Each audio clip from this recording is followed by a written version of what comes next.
तो वार्ता में क्या कुछ हुई? वार्ता 3 दिन तक चला, सफल असफल सफल असफल के बीच अंततः आज 3 तारीख को बिल्कुल आधी रात लगभग हम लोग 4थे तारीख में प्रवेश करने वाले हैं, कर ही चुके हैं। वार्ता समाप्ति के बाद हम लोग पर कर चुके हैं। वार्ता में हुई कि जो मृतक जादू महतो और शिवशंकर महतो, उनकी पत्नी को 12 दिनों के भीतर नियोजित किया जाएगा।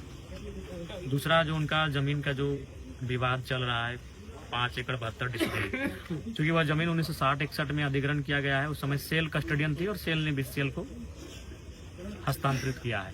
तो उसकी सत्यापित हेतु जो संबंधित पदाधिकारी है उनके कार्यालय से दस्तावेज जांच किया जाएगा और जांच में नियोजन की स्थिति में नियोजन और मुआवजा की स्थिति में मुआवजा देना होगा।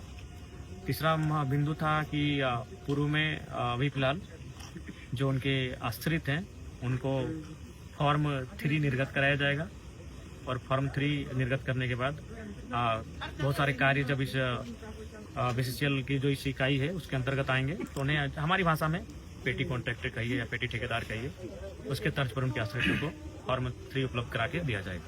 प्रत्येक बार विस्थापित को न्याय पाने के लिए मरना पड़ेगा क्या? जी, ये तो आपका बहुत ही गंभीर सवाल है। भारत की लोकतांत्रिक व्यवस्था को चोट पहुंचाती है, भारत की न्यायिक व्यवस्था को भी कहीं ना कहीं झकझोरती है और तमाम जो व्यवस्थाएं हैं हमारे देश की लोकतांत्रिक मूल्यों की, उन पर आपके सवाल गहरी चोट करते हैं कि व्यक्ति को बार बार मरना पड़ेगा क्या न्याय के लिए। तो मुझे लगता है आज मुझे भगत सिंह की वो जेल डायरी याद आ रही है जो उन्होंने कहा था कि कोई इंसान इतना अमीर नहीं होना चाहिए कि दूसरे को खरीद सके और कोई इतना गरीब भी नहीं होना चाहिए कि उसे अपने आप को बेचना पड़े। और एक लाइन था उनका कि हम आज़ादी अंग्रेजों से तो ले लेंगे लेकिन कहीं आज़ादी भूरों के हाथों में फंस के ना रह जाए। और वे आज भगत सिंह के वो विचार प्रासंगिक होते हुए दिख रहे हैं। आज आज़ादी पूंजी का रूप धारण कर चुकी है और इस पूंजीवादी व्यवस्था में जिनके पास लाठी है, जिनके पास सत्ता है, जिनके पास शासन प्रशासन है, जिनके पास उन्हीं की सुनी जाती है। आम जनता कहीं ना कहीं उनके लिए उनको संघर्ष करना पड़ता है। एक विधायक के रूप में मुझे 2 दिन से संघर्ष करना पड़ा, तब जाकर मैं इस नतीजे पर पहुंच पाया।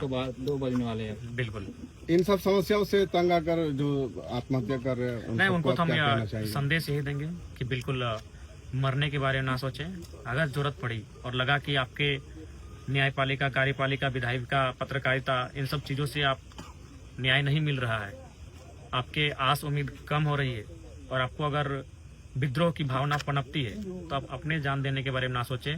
जिसके कारण आप शोषित हो रहे हैं, जो आपके ऊपर जुल्म कर रहे हैं, उनके खिलाफ प्रतिकार करें, उनके खिलाफ काउंटर करें।